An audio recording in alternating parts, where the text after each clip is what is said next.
Приветствую всех, друзья! Вы смотрите очередной выпуск программы «Нукта History». Это подкаст, где мы обсуждаем различные страницы истории нашего края, истории Республики Молдова, истории Бессарабии. Сегодня поговорим о спорте. Сегодня поговорим о том, как обстоят дела со спортом в Республике Молдова. Вообще, очень часто слышал такое выражение, что у нас в Республике Молдова главный спорт — это выборы, поскольку вот других видов спорта у нас нету. Вот почему так обстоят дела и вообще правильно ли это утверждение, поговорим сегодня с нашим частым гостем в этой передаче, Октавиан Цику. Господин Цику, приветствую вас. В представлении, думаю, уже не нуждается. Доктор истории, профессор, да, Молдавского государственного университета. К нашей передаче нужно добавить, что бывший министр молодежи и спорта. Бывший министр молодежи и спорта. Первый молдавский боксер на Олимпийские игры. 96-го года в Атланте. 96-го года, да. В Атланте. И, по-моему, вы очень увлекаетесь футболом, да? Ну, как минимум, болельщик. И болельщик, и писатель, и историк. Мы об этом поговорим сегодня. Да, я написал 3 книги. Про спорт. Про футбол. Про футбол. Да. Ну, давайте об этом. Почему, потому что я вообще родом из села, где, если говорить выводить спорт, не знаю, там, вовлечение в категорию религии, то было 2 религии, да? Были танцоры, были футболисты. Я отношусь к танцорам, к футболистам не отношусь. Но мне всегда интересно... Но есть еще шанс. Есть шанс, да? Окей. Ну, давайте про спорт. Почему... Нельзя сказать, что у нас спорта нет. Да, есть футбол, есть футбольные команды, есть баскетбол, есть вольная борьба, есть различные виды спорта. И даже в Олимпийских играх участвуем. На последней Олимпиаде в Париже первое серебро, да, Республика Молдова получила. Практически в каждой Олимпиаде мы участвуем, я понимаю, да? Как вы относитесь к утверждению, что у нас плохо развит спорт? Нет, это совсем наоборот. Совсем наоборот? Да, это единственный элитарная деятельность Республики Молдова, которая в контрасте с нашим банкротством как государства. Объясните. Это единственный, скажем так, отрасль человеческой деятельности, где мы на самом деле проявляем себя на высшем уровне и боремся на равных с грандами мира. Это, кстати, я вылечился от синдрома молдаванина, сельского парня, через бокс, когда я понял, что я могу лупить и русских, и американцев, и немцев, и французов, причем все боялись. И я понял, что просто у всех 2 руки, 2 ноги, 1 голова, если бьешь, их тоже пугает. Если бьешь, то бей как следует, да? Да. Ну, последние Олимпийские игры – это пик. Это пик, потому что было 6 медалей олимпийских, 2 серебра на паралимпийские и на олимпийские. Это вольная борьба и дзюдо, и 4 бронзовые медали. И это пик нашей, скажем так, независимости Республики Молдова, потому что как таковой пик молдавского олимпийского результата – это 1988 год, Олимпиада в Сеуле, где Журавский стал 2-кратным олимпийским чемпионом, и была куча других медалей. Он же завоевал и серебро в 1996 году. Ну, это ушло в копилку Советского Союза, да? То ушло в копилку, а в 1996-м уже он как представитель Республики Молдова. И тут у нас всплывает очень интересная тема, Михаил, потому что как-никак мы все гадим советский период, а кто-то же нас спросит, елки-палки, тут же были результаты, да? Советский Союз, это же была мощь. И это была мощь. Вы только представьте, что Советский Союз участвовал в 18 Олимпийских играх. Ну, 9 зимних и 9 летних. Ну, в 1984 году в Лос-Анджелесе не участвовал. Не участвовали. Так вот, из этих 9 Олимпийских играх летних Советский Союз победил в 6. По общей командной медали. А из 9 зимних в 7. То есть это была мощь, это золотое наследие, скажем так, советского периода, на котором зиждется и наш, как я продукт советского бокса. Я начал бокс в советское время, кандидат в мастера спорта выполнил на турнир ЛАЗО. Был такой турнир всесоюзного значения. Если ты попадал в финал, то ты мастер спорта. Быть мастером спорта в Советском Союзе это Ну, это, было кстати, гордо. спорт это один из пилонов или столпов, на котором держится современная Да, российская пропаганда, да? И конечно. ностальгия И по советская прошлому, да? пропаганда. И более того, этот еще создал миф не только золотого наследия, но и миф унитарности советского народа. Потому что мало кто задумывался о спорте дальше того, что видит в телевизор. Я всем говорю, что футбол – это игра только в трибунах и на ТВ. В остальном это политика, это национализм, империализм, это Мгм. большие деньги. И это пропаганда. Мгм. Вы посмотрите только на недавнюю стычку между Канадой и Соединенными Штатами, между Дональдом Трампом И Трюдо. и Трудо. Когда канадцы выиграли сейчас Кубок четырех наций, он Да. сказал, вы не можете покорить нашу страну, вы не можете победить нас в нашей игре. Да? Да. И You will not понятно, take our что, country, you will not take our sport и понятно, что game. если вы рассматриваете влияние спорта на протяжении всей истории человечества, конечно, современность преуспела в этом, но и фараоны делали типа спортивные игры для того, чтобы воссоздать свое величие, не говоря уже о римских императорах, которые устраивали гладиаторские бои для того, чтобы каким-то образом кормить хлебом и зрелищем, с другой стороны, каким-то образом контролировать эмоции народа. Но современность, она превзошла всех. Потому что, например, бразильская нация создалась вокруг побед сборной Бразилии на чемпионате мира. Это 3 раза выиграть подряд чемпионат мира. Бразилия, которая была никем, то есть колония. И вокруг этой победы сплотилась бразильская нация, скажем так. Вот Советский Союз создал вот этот имидж спорта на государственном уровне как пропаганда. Они не были первыми. Первыми был Муссолини и Адольф Гитлер. Первый Муссолини, потому что он впервые в 1934 году получил право организовать первый коммерческий чемпионат мира по футболу в Италии. Первый был в Уругвае в 1930 году, это было посмешище, там 13 команд ели на пароходе, играли в футбол, ехали там 2 недели, как, ну, понятно, начало.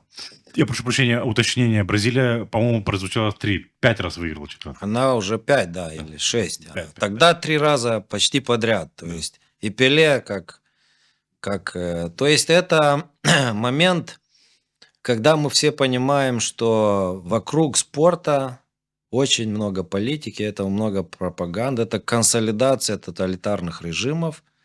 И, кстати, демократии с трудом преуспели за тоталитарными режимами. Это уже американцы впоследствии, после Второй мировой войны, уже в борьбе с Советским Союзом должны были поднять планку этого противостояния, потому что, вы понимаете, победа на Олимпийских играх – это победа режима.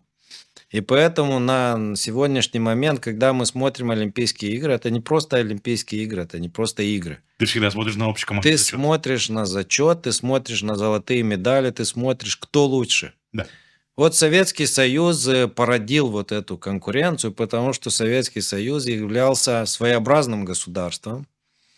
Но вы должны понимать, все, которые смотрят, что не все так было ярко и не все так было гладко. Мгм. Особенно нам, молдаванам, или маленьким республикам, скажем так.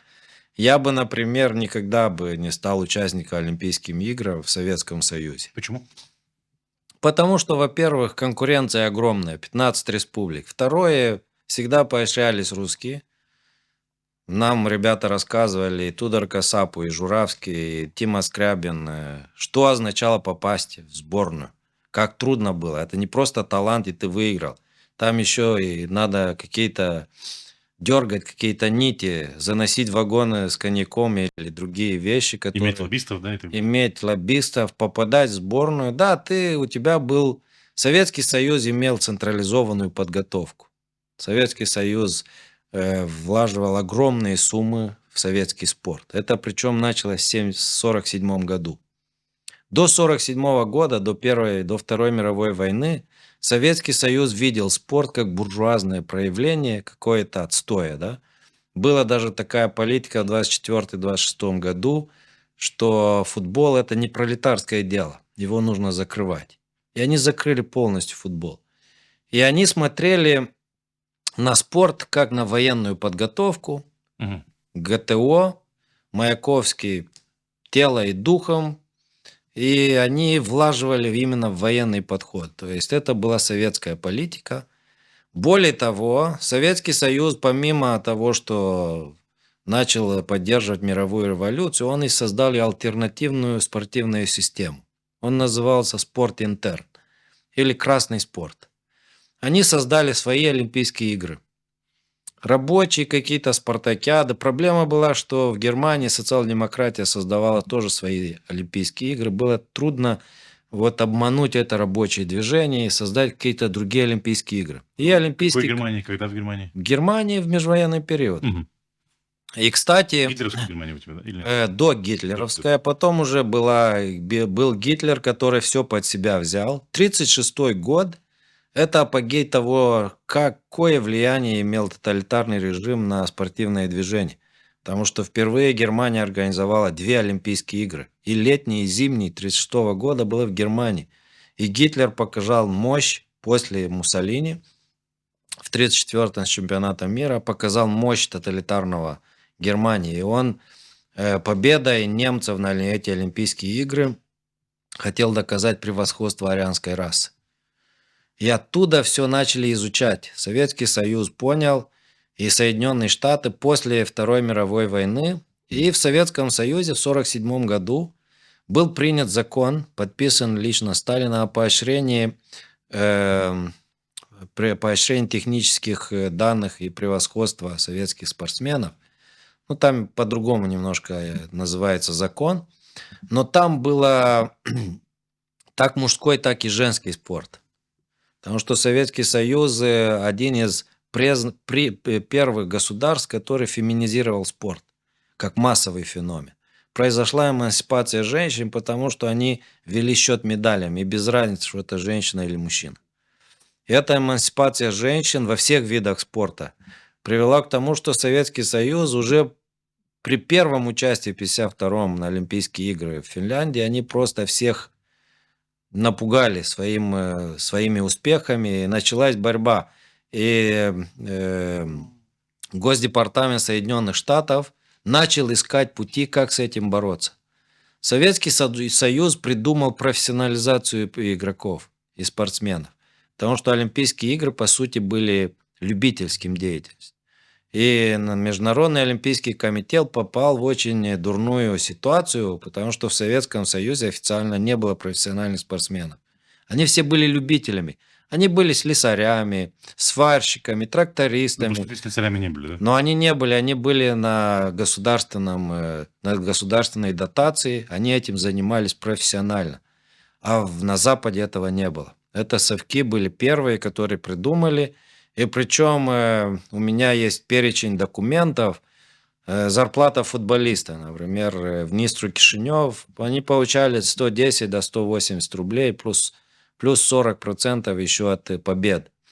То есть они были на гособеспечении Иждарстроя, Молдавгидромаша и других предприятий, скажем так, за которыми закреплялись свои рабочие ситуации. Ну, обычно мы знаем, что это были военными. Ну, там же еще, по-моему, история, помните, было противостояние в хоккее Канада-Советский Союз. Да, И- это великое противостояние, но еще величие было СССР США. Нет, я имею в виду, что тогда миф, который продвигал Советский Союз, что любители выиграли у профессионалов. Да, да. Но на самом деле никакие они любители не Они были. не были любителями никак, потому что они на этом жили. Да. Конечно, все это со стороны выглядело впечатляюще, но внутри все было настолько запущено с точки зрения того, что означало эти успехи. Ну, во-первых, спортсмены, если ты был хорошим и ты был на подъеме, то тебя поддерживали. А потом тебя просто отбрасывали. То есть конкуренция была жесткая, большая, а эти люди просто спивались. Так погибли очень много и боксеров, чемпионы олимпийские, которые ни с чем остались после травм. То есть советский или Лев Яшин, посмотрите, как он умер, да, в каких условиях. фильм даже есть, показывали. То есть, То есть пока он работал, государство его содержало. да, капиталистический мир, он влаживал в этих спортсменов, они долго жили, долго творили, и после этого здравствовали, потому что зарабатывали. В Советском Союзе такого не было. Вторая проблема, что еще придумал Советский Союз, положительная, скажем так, это наука в спорте. Советский Союз принял вот эта наука в спорте, начиная с питания и заканчивая технологиями подготовки. И причем эта конфронтация между СССР и США, она была и также и между СССР как блок коммунистический и западным миром. Потому что после Второй мировой войны, как мы говорили о религии, они подобрали под себя коммунистические страны. И все эти страны приняли советскую методологию подготовки и выступления. И это был фронт. Они сделали судейские мафии, засуживали других, делали свои лобби в международной федерации. И это происходило перед глазами всей публики. Все видели, например, бойкот Олимпийских игр, который была вершиной. Это только вершина. И в 80-м западный мир против СССР, и в 84-м. Но это был полный контроль Советского Союза над блоком. Это был блок против блока. И помимо этого была маленькая разборка ГДР против ФРГ. Особенно потому, что в 1968 году было признано ГДР. До 1968 только ФРГ выступал. А с 1968 в духе исторического примирения было признано ГДР, и они выступали на Олимпийские игры. Так вот, Советский Союз с ГДРщиками, они просто придумали вот этот способ допинг спорта. Да, как нужно допинг использовать для того, чтобы иметь большие успехи в спорте. И все знают прекрасно, потому что в Советском Союзе допинг это был государственной политикой в спорте. Ну, давайте вспомним Олимпийские игры 2014 года, которые все, кстати, сравнивают с Олимпийскими играми 1936 года, которые организовал Гитлер. Да, очень похоже. Очень похоже, да. Диктатор у диктатора берет, да? Да, пример и показывает, что... И, кстати, к Путину, если вы помните, ни на закрытие, ни на открытие не приехал ни один лидер свободного мира. И о чем я говорю? Скандал после Олимпийских игр в Сочи. Да. Скандал, допинговый скандал, когда русских спортсменов... Это продолжается. Это продолжается до сих пор. Да, потому что это под силам тоталитарным, авторитарным государств, где все можно держать под контролем. И причем сейчас с Россией обходится легче. Против Советского Союза никто не выступал. Угу. То есть это был как камень. То есть тогда были те же самые процессы? Были те же самые процессы. Допинговые проблемы начались только в 80-х годах, одновременно уже с распадом СССР. То есть скандалы вы имеете в виду? Скандалы. А до этого тоже были? До этого все знали, что СССР использует, ГДР использует, что другие страны используют, но никто против этого не выступал. Угу. Но самое интересное, и, наверное, на этом мы закроем общую тему с СССР и перейдем на Молдавскую ССР. Советский Союз использовал спорт как так называемая потёмская деревня. Угу. То есть за проблемами СССР, которые были экономические, и подавление, и апатия, и депрессия, все, что связано с тоталитарным режимом, они просто использовали спорт как показуху, да, как показательный пример, что мы сверхдержава. Но за этим просто стояли огромные ресурсы. И что самое интересное, есть серьезные уже публикации о том, что спортом они отвлекали народ от проблем. Конечно, спорт был проблемой, потому что на стадионе люди говорили то, что не говорят в публичных. Они возмущались против режима, поэтому на трибунах сидели ребята и все записывали, все, что надо, лозунги и так далее. Поэтому были внимательны. Но есть такая большой спорт и большая политика и серьезная забава. Да, вот спорт, он использовался для того, чтобы контролировать людей, контролировать эмоции и не оставлять им для этого социального взрыва. Да? И причем все тоталитарные режимы использовали эти инструменты для того, чтобы посредством спорта контролировать эмоции людей и управлять ими. Спускать пар по чуть-чуть, да? Спускать по чуть-чуть. Сейчас давайте мы, наверное, к Молдавской ССР. Давайте. Потому что мы наследница советской методологии, советской инфраструктуры. До сих пор? До сих пор, да. Мы тренируем по советской системе. И бокс, и дзюдо, и вольная борьба, и тяжелая атлетика – это советская система. И, конечно, мы разрушили много советской инфраструктуры. Потому что говорят, что вот в Советском Союзе были результаты. Да, были результаты, но доступ к этим результатам был ограничен. То есть ты не мог попасть в сборную СССР просто так. Очень много успехов молдавские спортсмены добились, те, которые обладали незаурядными способностями и талантами, которые попадали в сборную, но это были единицами. Советский Союз, когда оккупировал Бессарабию, он ввел очень сильный миф относительно того, что весь молдавский спорт бессарабский начался с Советского Союза. Ну, миф о том, что, в принципе, И поэтому человечество началось в 17 мы году. пришли с господином Борисом Богушем, написали хорошую книгу. Называется «Футбол от коммунизма к от коммунизма к глобализации». Это румынская версия в контексте преобразований восточных. Да? Это мы опубликовали в Германию ее. На английский язык называется East European Football from Communism to Globalization. И из этих двух книг вышла третья книга, самая известная, уже в трех изданиях. Это самый великий бессарабский футболист, молдавский футболист Николай Симаток. Что мы поняли в результате этого ресерча? Это, конечно, был результат, который мы получили от FIFA Scholarship или стипендию для изучения. Год мы изучали в Украине, в Молдове, в Румынии, как коммунизм использовал футбол для своих целей. И в этой книге мы просто сделали краеугольные замечания, которые изменило полностью восприятие к молдавскому спорту. Вообще-то спорт и футбол начался не в советский период, а именно в румынский период. На территории Бессарабии. На территории Современной Бессарабии. Республики Да, Молдова. организация спорта началась именно с 18 года. И то, что Советский Союз говорил, что первый стадион «Динамо» – это первый советский стадион, это вранье. Стадион «Динамо», который все знают в Кишиневе, это стадион Фердинанд I. На этом месте был огромный стадион с ночным освещением в 30-е годы. И первый молдавский клуб, Советский Союз говорил, это был «Динамо» в 1947 году, сегодняшний Зимбру, бывший Днистру. И это опять вранье, потому что первый чемпионат был организован в 1924 году. Там участвовали Бессарабская лига, 5 команд. Причем 2 из них были еврейские команды. И многие говорили о том, что румыны румынизировали. А вообще спорт очень много этнических национальностей, в том числе гагаузов.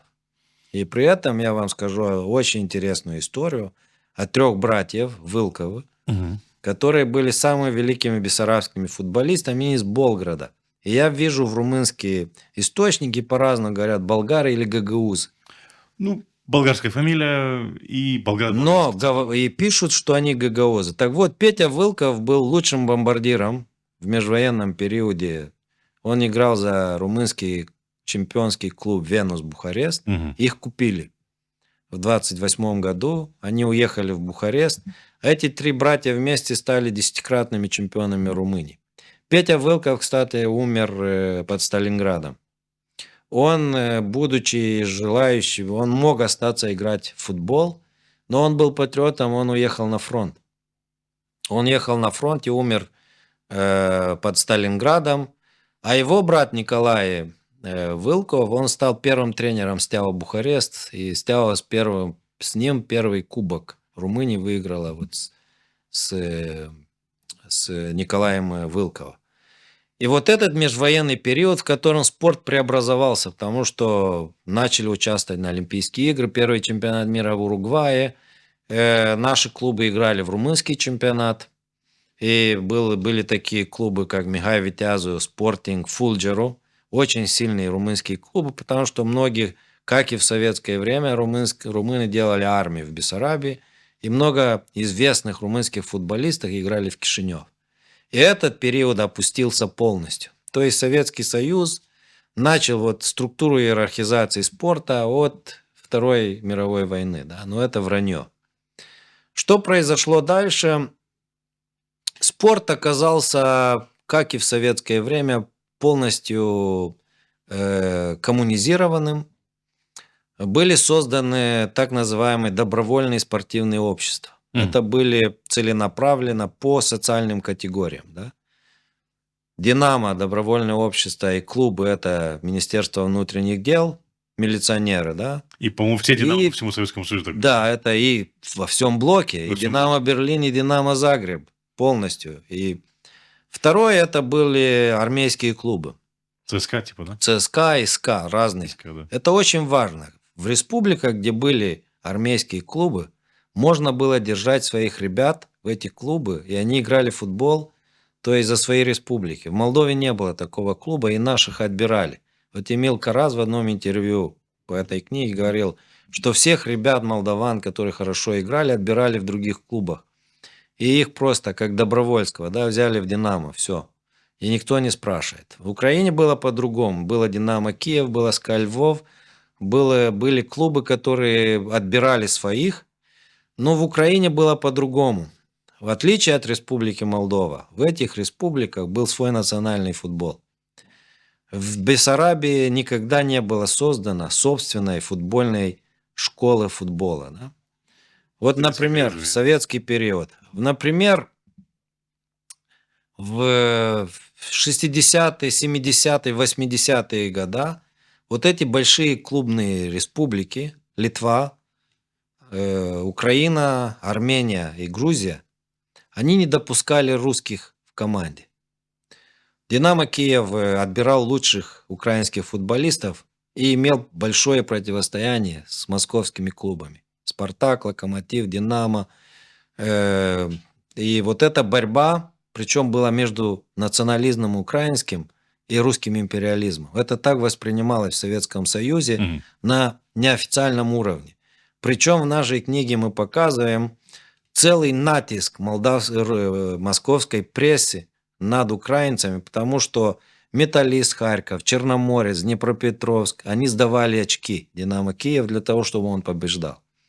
И вот это противостояние очень хорошо описано в советское время. Потому что я и говорил, что футбол только по телевизору, футбол и в трибунах. Žalgiris Вильнюс, он имел чистокровных литовцев. Арарат Ереван армянин. А «Динамо» Тбилиси играла только с грузинами. Это был почерк национализма республик, которые боролись с, скажем так, русским советским империализмом. В спорте это было позволено, да? Это не на официальном уровне. Потому что эти республики контролировали свои республики. Они были коммунистами, но они были своими коммунистами. В Республике Молдова не было такого, потому что Республика Молдова, как мы говорили на прошлой передаче, она не контролировалась молдаванами. И в спорте тоже.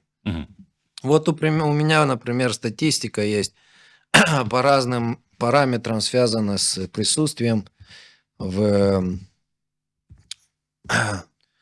командах. Да? Вот в 1945 году, потому что спортом в Советском Союзе правил комитет, Всесоюзный комитет по физкультуре и спорту.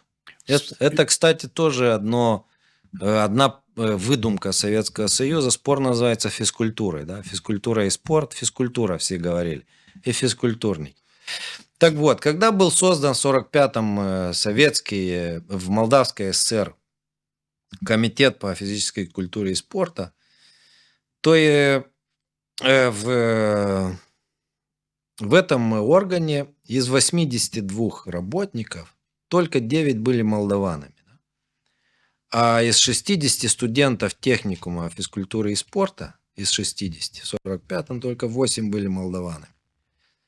Оттек был просто ужасный. Вот, например, такую статистику. В Кишиневе из 2000 с чем-то профессоров в августе 1944 осталось только 70. То есть полностью. В Сороках, в уезде. Из 90-80 остались 83. В Бельском уезде из 2180 осталось 240 учителей. В самом Бельце из 20-40 остались 18. И просили помощи, да? И Советский Союз отправил здесь 25 специалистов с высшими в спорте, 50 со средним и 20 специалистов по управлению. Причем вот ответ одного лидера. Председатель украинцев был председатель Олимпийского комитета, этого спортивного комитета. Он говорил: вы требуете кадры, специалиста. А зачем? Они все время придут к вам, потому что вы на юге живете. И понятно было, что спорт был одним из инструментов контролем над республикой, над Молдавской ССР. Это был целенаправленная политика по дезнационализации, потому что эти люди, которые приходили, они были русскими, украинцами, белорусами разных национальностей.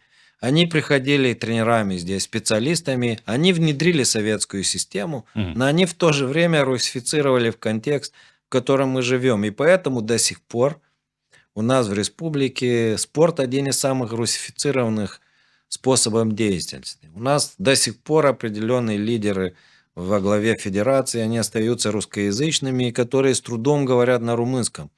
И определенные соревнования у нас по-прежнему на русском языке делаются. И мат у нас на стадионах остается русскоязычным.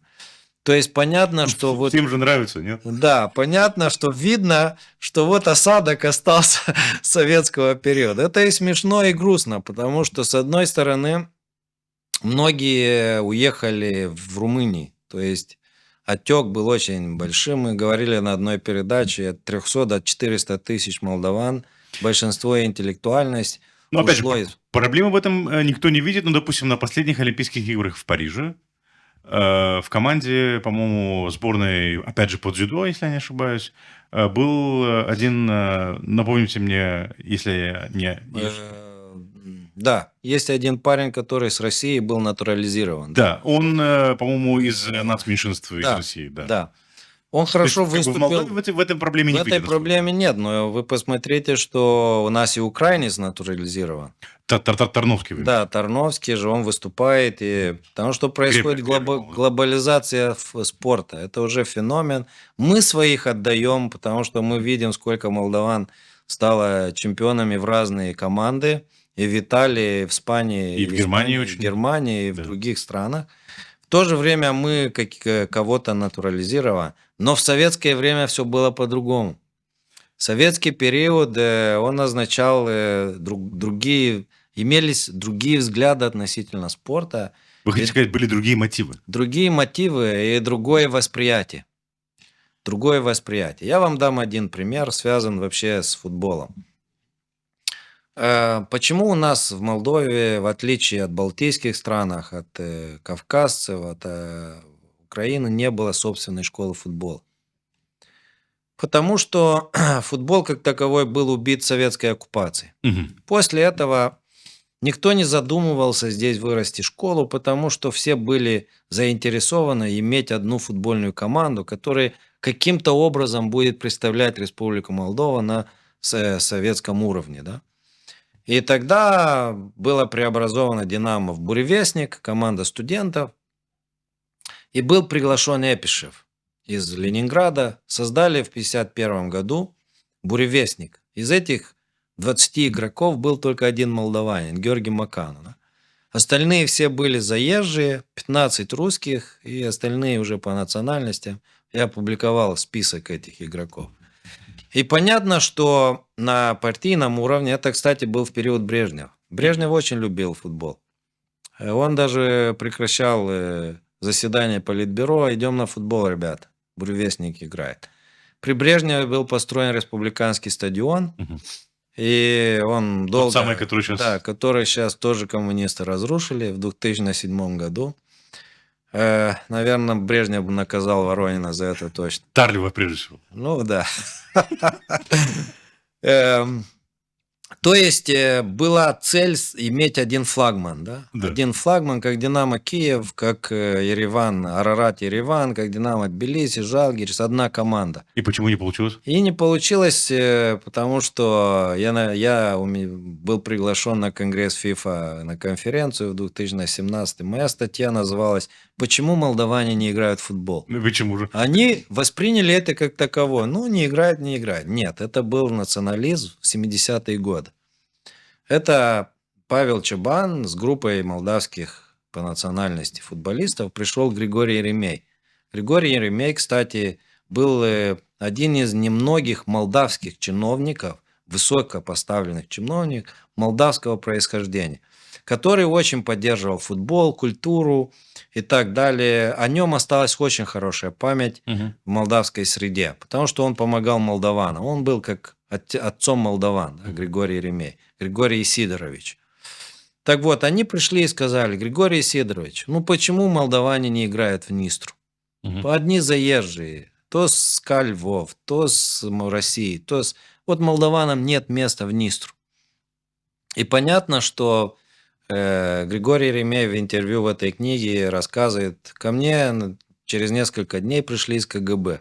Сказали: разберитесь, в Нистру какой-то националистический настрой.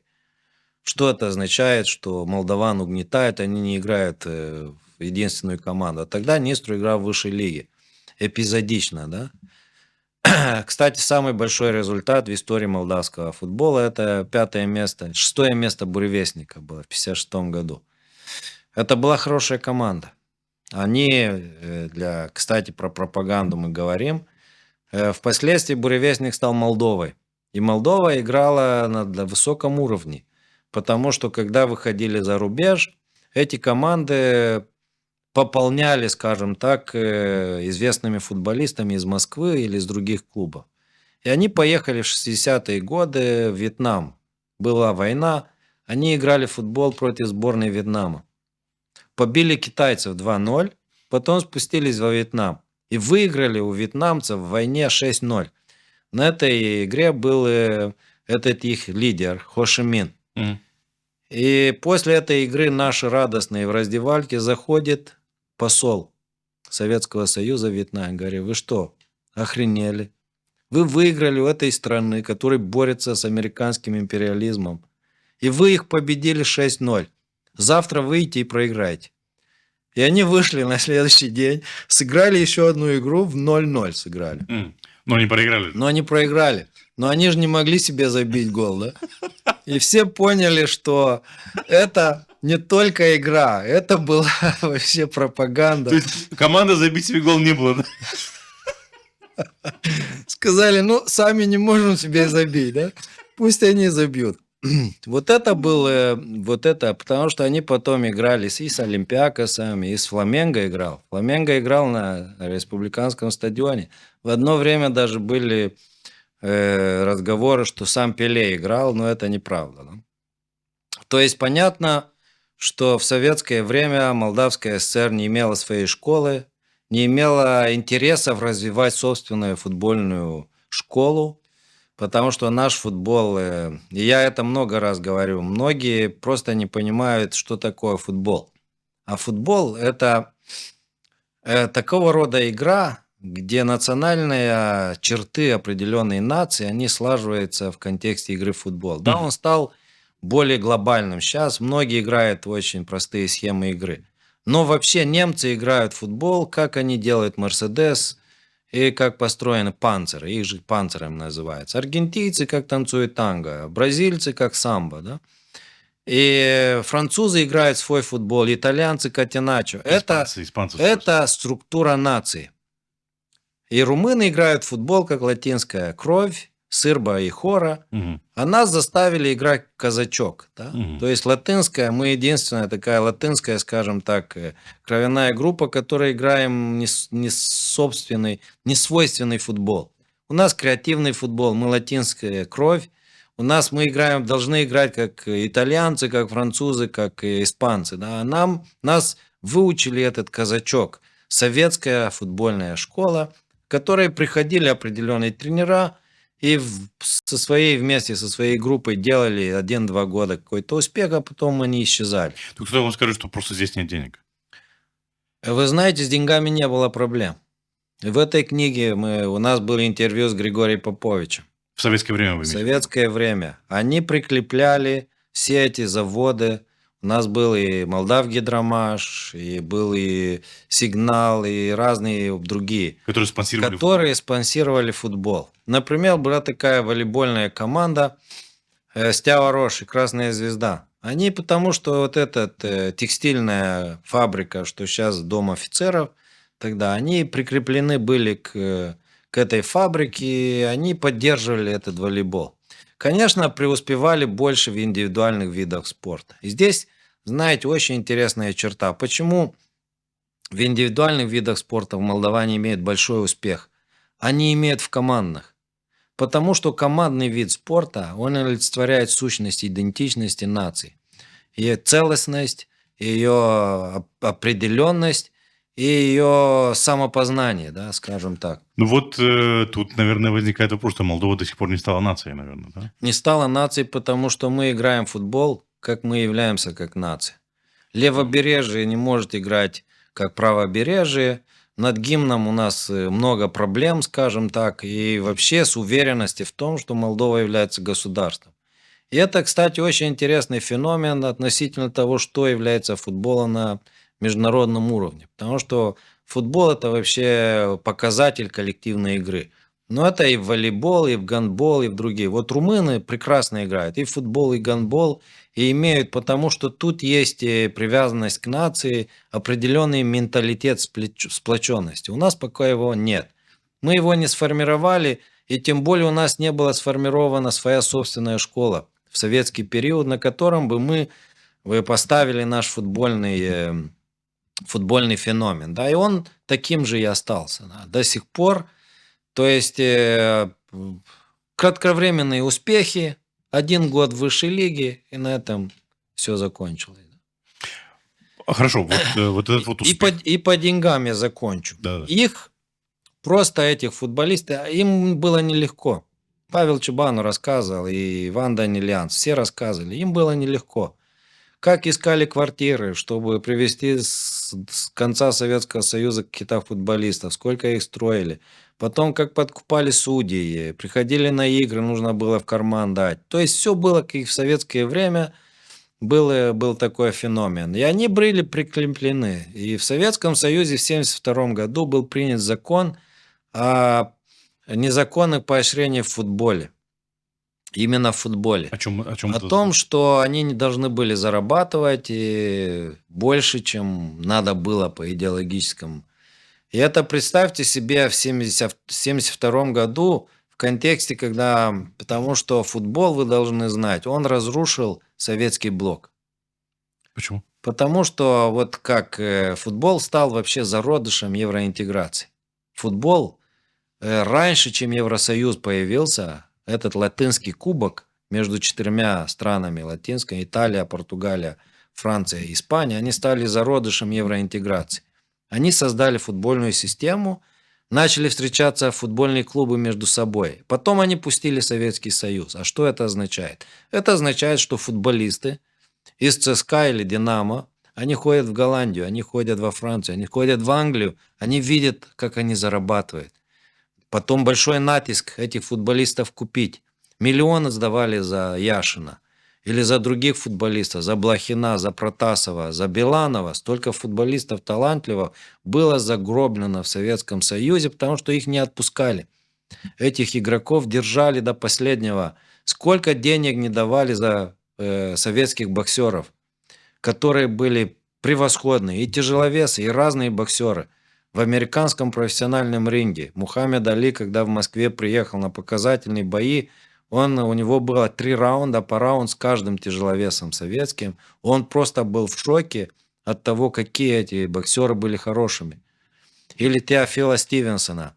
Этих людей держали, потому что они были символами коммунизма. Их держали в заложниках. И они просто их угробили, потому что они угробили свою жизнь, свой талант на какой-то коммунистический режим, который бросил их. Да, у них была любовь народная. Это был единственный капитал, и игроки Нистру рассказывали, насколько популярен был футбол в Кишиневе, полный стадион. Этого никогда не повторить. Но они просто мизерно зарабатывали. Они окончили ничем, а с травмами, потому что спортивная жизнь, она короткая. И вот, кстати, вот это вот личная трагедия. И, кстати, очень много фильмов уже, опять же, по заказу Минкульта Российской Федерации, понятно, пропагандистские и так далее. Но там ты никак не можешь скрыть тот момент, что не было денег, и профессиональные футболисты, которые, если бы они были в свободной стране и была рыночная экономика, они стали бы миллионерами, да, то есть, Конечно. то есть они пытаются использовать спорт и сейчас вот этой вот мифологии новых фильмов с Российской Федерации для того, чтобы возродить и укреплять ностальгию по Советскому Союзу, но никак не могут скрыть именно вот этот момент Конечно. о том, что там это сломленные жизни, денег нет, ничего нет и так далее. Ну, а вы возьмите, например, случай 52 года, когда Советский Союз проиграл Югославии на чемпионате мира по футболу. И Бесков, и вся команда лишились своих званий. Невозможно было проиграть Югославии. У нас разрыв с Тито. Как можно СССР проиграть Югославии? И ты все терял за один момент. И если ты попадал, например, в эту петлю недоверия к Советскому Союзу, ты был невыездной. Мой дядя Андрей Гросу, который был чемпионом Молдовы и третьим на Союзе, его не пускали на турнир в ГДР, потому что он был из семьи выселенной. И он говорит, выступай в Советском Союзе, а за рубежом все. И на этом закрыта твоя карьера. Ты не мог, ты не выездной. То есть если ты любишь спорт и решил посвятить свою жизнь спорту, тебе не повезло Да, в Советском в Союзе. Советском Союзе, да, конечно, ты мог зарабатывать больше, чем другие. Были какие-то талоны, были какая-то зарплата. Но у тебя не было никакой страховки, во-первых, на жизненной, скажем так. Второй, ты не мог заработать, ты не мог выехать, ты не мог попасть в Советском Союзе в сборную. Вы смотрите, сколько возможностей у нас появилось в постсоветский период. Мы можем говорить о Республике Молдова что угодно. Нравится, не нравится, уезжаем, не уезжаем. Но вы посмотрите, э, олимпийский цикл за олимпийским циклом. Маленькая страна, повторюсь. Маленькая страна, олимпийские медали, и зимние игры в спорта, и летние виды спорта. И у нас постоянно участвует. И это у тебя доступ прямой на чемпионат Европы, на чемпионат мира. Ты можешь участвовать, все от тебя зависит. Вопрос, который я вот в начале фраза прозвучала. В Советском Союзе хорошо развивалась спортивная медицина. Давайте уточним вот здесь. Потому что вот сейчас буквально последние слова меня натолкнули на мысль. Да, если в спорте тебе не повезло, ты зарплату не получаешь. Если ты травмирован, то тебе уже все, ты калека. Да. Но в то же время развивали спортивную медицину. Спортивная медицина в виде допинга, что имеется в виду? И допинг, и питание. Ага. Питание – это вообще отдельная история. И восстановление. Есть и настоящие гуру в Советском Союзе, которых система питания использовали во всем мире. И все сборные по советскому блоку используют советскую технологию. И, кстати, один из самых сильных, скажем так, центров по созданию, это был институт или университет физкультуры и спорта в Киеве. Там находились Платонов, который все знают, и очень много украинский футбол и украинский спорт очень много дал Советскому Союзу. Потому что вообще, вот мы говорим, советский бокс, он лучший в мире. И все знают об этом, советский спорт лучший в мире. Но это не русский спорт, не бокс. Это совокупность многих школ. Армяне боксировали свой стиль, грузины свой стиль. Узбеки имели американскую профессиональную боксерскую школу, сформированную еще в межвоенном периоде. Казахи боксировали свой стиль. Литовцы имели межвоенный и профессиональный стиль еще. И молдаване уже боксировали на свой лад. То есть вот эта совокупность, это нельзя говорить русский, это советский спорт. И эти разные школы, они создали прелесть советской школы бокса. И поэтому и доминирующие и на профессиональном уровне. Но они просто его убили. Потому что вы представляете, сколько олимпийских чемпионов советских угробили себя на олимпийском уровне и ничего не добились. Только бой на профессиональном ринге можно заработать миллионы. Они зарабатывали миллионы, и им давали миллионы. Советский Союз не отпускал. Сколько этих ребят Угробили, потому что была закрыта свобода. Вот они украли просто Советский Союз у этих спортсменов. И я уже обширю, скажем так, вывод. Это вообще было отречение от свободы. Ты не мог находить себя, обрести в свободном мире. У тебя не было доступа к информации, к чтениям, к инакомыслию. Ты не И мог тем развиваться, более естественно. спортсмен, он больше всего это воспринимает, потому что он в контакте с другими спортсменами.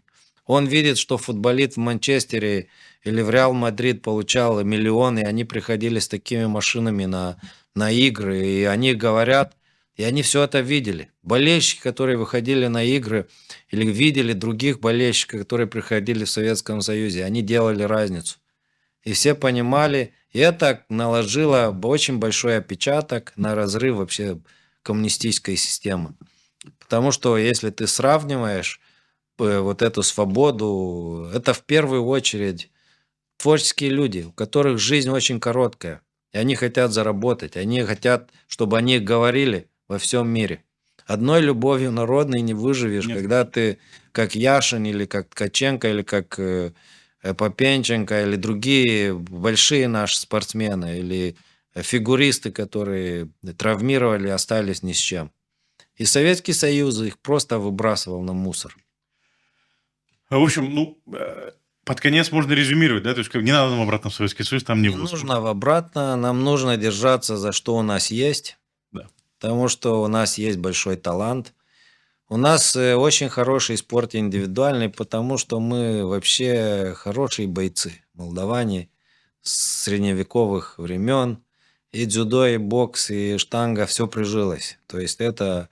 Нам осталась проблема с нашей идентичностью. Для того, чтобы сыграть хорошо в футбол, мы должны любить свою страну, любить какой-то...